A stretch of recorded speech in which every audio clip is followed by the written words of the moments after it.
नमस्कार दर्शक बंधु आजिर भिडियोरे मु कहिबी ताला एवं चाबिकाठीर एक सुंदर विषय रे जानिबा।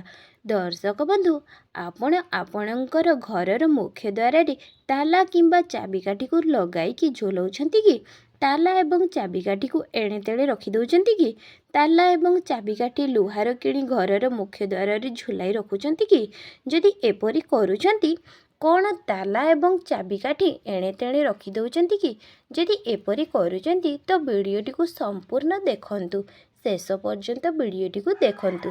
ताला आपणकर भाग्य को बदलाई देई पारे भलरे हो बा खरापरे हो आपणकर एही खराब अभ्यास बदलाई देई पारे। आपण एवं आपणकर ଏହି ଅଭ୍ୟାସ ଆପଣଙ୍କର ଜୀବନକୁ ବର୍ବାଦ କରିଦେଇ ପାରେ। ଭଲ ପ୍ରୟାସ ଆପଣଙ୍କର ଏହି ଅସଜଡ଼ା ଜୀବନକୁ ସଜାଡ଼ି ଦେଇପାରେ। ତାଲା ଏବଂ ଚାବିକାଠି ଆପଣଙ୍କର ଜୀବନକୁ ରାତାରାତି ବଦଳାଇ ଦେଇ ଚମକାଇ ପାରେ। ଯଦି ବହୁତ ଦିନ ଆପଣଙ୍କର କୌଣସି କାମ ଅଟକି ରହିଛି, ବର୍ଷ ବର୍ଷ ଧରି ଆପଣଙ୍କ କାମ ହୋଇପାରୁନାହିଁ, ତ ଏହି ତାଲା ଆପଣଙ୍କ ଜୀବନକୁ ବଦଳାଇ ଦେବା ସହିତ ନିହାତି ଏହି ଭିଡ଼ିଓଟିକୁ ଶେଷ ପର୍ଯ୍ୟନ୍ତ ଦେଖନ୍ତୁ, କାହିଁକି ନା ଅଧୁରା ଜ୍ଞାନ କୌଣସି ବି ଜ୍ଞାନ ପ୍ରାପ୍ତି କରିପାରେ ନାହିଁ। ତେଣୁ ଏହି ଭିଡ଼ିଓଟିକୁ ନିହାତି ଶେଷ ପର୍ଯ୍ୟନ୍ତ ଦେଖନ୍ତୁ ଏବଂ पूरा वीडियोटी को देखिले पूरा ज्ञान मध्य प्राप्त करि पारिबे। तेबे चालंतु जानिबा आज एही सुंदर वीडियो। ता आगरु मु दर्शक बंधु गोटे छटिया अनुरोध करुची, जदि जो माने मो चैनल रे नुआ अछंती निहाती सब्सक्राइब करिदेबे, पाखरे थिबा बेल आइकन को प्रेस करी लाइक टिए करंतु, कमेंट सेक्शन रे जय मां लक्ष्मी निश्चय कहंतु। दर्शक बंधु आउ गोटिए कथा मध्य कहूची, एही ताला एवं चाबिकाठी माँ लक्ष्मींकर प्रतीक अटे। सेथिपाई तो धनतेरस पूजारे ताला एवं चाबिकाठी को आनी पूजा करा जाए। हेले अन्य कौनसी धातुर नुह, पित्तलर। आपण जानिचंती कि नहीं मु जानि नहीं। ताला होची किस्मत खलिबार छटिया प्रयास एवं एही छटिया छटिया प्रयास गुड़िक आपणकर जीवन बदलाई पारे। एथिरे कौनसी टंकाटिए खर्च हेबो नाही। छटिया तालाटिए एवं आपणकर सबु समस्या को गोटे चुटकी रे बदलाई देई पारिबो। बास करिबाकू किछि एमिति अछि। कुहा जाए जे जेउ घरर मुख्य द्वार रे ताला सबु बेले झुलिकी रहिबो, माँ लक्ष्मी सेई घरु सेई घर लोकमानंक ठारु सबु दिन पई छाड़ी चली जाई थांती। किंतु आउ गोटिए कथा, आपण आपणक मुख्य द्वार रे आख पाखरे ताला को झुलाइकी रखिचंती। एपरी करिबा द्वारा माँ लक्ष्मी आपणक घर को खुशी हेबे एवं भूत प्रेत आपणक घर को आसीबे नाही, बाधा मध्य आसीबो नाही। किंतु मने रखंतु दर्शक बंधु, ताला को केबे भी घरर मुख्य द्वार रे झुलाइकी रखिबे नाही। जदि एही भूल करूचंती तो आज ही काढ़ी दियंतु। एवं आउ गोटिए कथा कहूची, आपणक घरे जे कौनसी स्थान होना कहीं छटिया तालाटी को रखि थांती, एहा आपणकर बहुत कामरे आसीबो। एहा आपणकर घरे रुहतु कि कुआडे बाहर को जातु, ताला को तो निश्चय घरर मुख्य द्वार रे पकाइकी जिबे। आउ गोटिए कथा, जेते बेले आपण घरे माने घर भितरे रहुचंती तो गोटिए आखपाखरे जागारे छटिया ताला को मध्य रखी दियंतु। एहा द्वारा भूत प्रेतर बाधा आपणक घर को आसीबो नाही। एवं सेही ताला मने रखंतु स्टील किंबा लुहार होई नथिबो, एहा पितलर होइथिबो। पितल ताला अत्यंत शुभ अटे। आपण आलमीरा रे जदि टंका रखुथिबे तो पितल चाबिटिए रखंतु, कि जदि अलगा केउठी रखुचंती तो पितल ताला हेले भलो। एवं दर्शक बंधु ताला एवं चाबी को सबु बेले उत्तर आड़ को मुख करी रखंतु। एहा आपणकर घर को धन आगमनर रास्ता बताई देबो।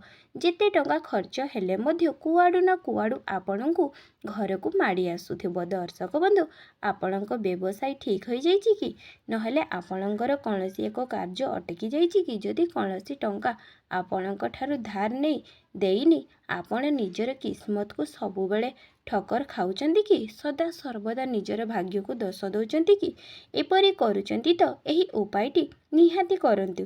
जानिबा पूर्वर दर्शक बंधु आपण जानिछंती कि नाही मु जानि नाही, तेबे गोटिए ताला एवं चाबिकाठी को मार्केट रू किणिकी नहीं आसंतु।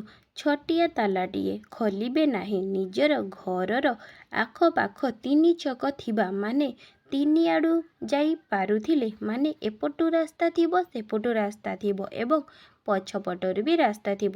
ଏପରି 3 ଛକରେ ଯାଇ ଛିଡ଼ା ହୋଇ ପଡ଼ନ୍ତୁ ଏବଂ ଚୁପଚାପ ଯାଇକି ରଖିଦିଅନ୍ତୁ ଏବଂ ଏହି ଉପାୟକୁ କାହାକୁ କହିବେ ନାହିଁ ଏବଂ ଏହି ଯଦି ସେହି ତାଲାକୁ ସେହି ଜାଗାରୁ ନେଇକି ତାଲାକୁ ଖୋଲି ଦେଉଛନ୍ତି ତ ସେହି ଦିନ ହିଁ ଆପଣଙ୍କର ଭାଗ୍ୟ ଖୋଲିବ। ଦର୍ଶକ ବନ୍ଧୁ, ଏହା 100% ସତ ଅଟେ, କୌଣସି ମିଛ ନୁହେଁ। ଦର୍ଶକ ବନ୍ଧୁ, ଥରେ ବିଶ୍ୱାସ କରି ମୋ ଉପରେ ଏହି ଉପାୟଟି କରିକି ଦେଖନ୍ତୁ। ଆପଣଙ୍କର 20 ଟଙ୍କା ଚାବିଟି ଆପଣଙ୍କ ମନର ସବୁ ଭାବନାକୁ ରଖି ଏହି କାମଟି କରି ଦିଅନ୍ତୁ ଏବଂ ଆଉ ପଛକୁ ଚାହିଁକି ଦେଖିବେ ନାହିଁ। ଚାବିକାଠି ରଖି ଏକ ମୁହାଁ କରି ଘରକୁ ଫେରିବେ। ଦର୍ଶକ ବନ୍ଧୁ, ଏହି ଉପାୟଟି ଆପଣ ଯେକୌଣସି ବାର ମଧ୍ୟ କରିପାରିବେ, କିନ୍ତୁ ଶନିବାର ତ କୌଣସି ଲୁହା କିଣିବା ମନା କରାଯାଇଛି, ତେଣୁ ଶନିବାର ଦିନ ଏହି କାର୍ଯ୍ୟଟି କରନ୍ତୁ ନାହିଁ, ବାକି ଅନ୍ୟ ଦିନ ଗୁଡ଼ିକରେ କରନ୍ତୁ।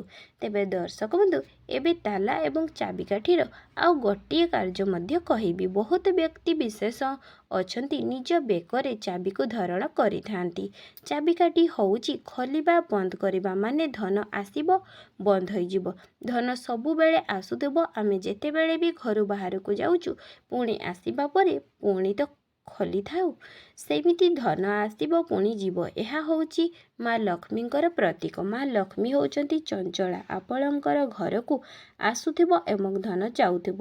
ଯେତେ ଗଲେ ମଧ୍ୟ ଧନ ଘରକୁ ଆସୁଥିବ। ଏହା କେବେ ମଧ୍ୟ ବନ୍ଦ ହେବ ନାହିଁ।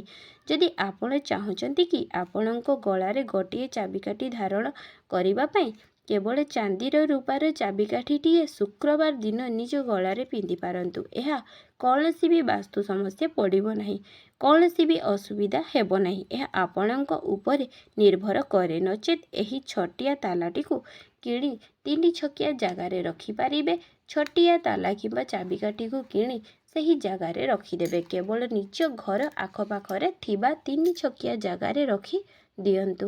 ଏପରି କରିବା ଦ୍ୱାରା ଆପଣ ଦେଖିବେ ଦର୍ଶକ ବନ୍ଧୁ, ଯେଉଁଦିନ ସେହି ତାଲା ଏବଂ ଚାବିକୁ ଅନ୍ୟ କେହି ଖୋଲି ଦିଅନ୍ତି ତ ଆପଣ ବାସ୍ ସେହି ତାଲାକୁ କାଠି ପୂରେଇକି ରଖିଦେବେ ଏବଂ ସିଧା ଘରକୁ ଏକ ମୁହାଁ କରିକି ଫେରି ଆସିବେ। ଏହି ଚାବି ତାଲାକୁ ଆପଣ ଖୋଲିବେ ନାହିଁ, ଅନ୍ୟ କେହି ଖୋଲିବେ। ଏପରି କରନ୍ତୁ, ଅଟକି ଯାଇଥିବା କାମ ନିଶ୍ଚୟ ସଫଳ ହେବ। ବିଶ୍ୱାସ ରଖନ୍ତୁ ବନ୍ଧୁଗଣ, ଥରଟିଏ ଏହି ଉପାୟ କରିକି ଦେଖନ୍ତୁ। ବିଶ୍ୱାସର ସହିତ ଏହି କାର୍ଯ୍ୟକୁ କରିକି ଦେଖନ୍ତୁ, ଆପଣଙ୍କର ଭାଗ୍ୟ ଖୋଲିଯିବ।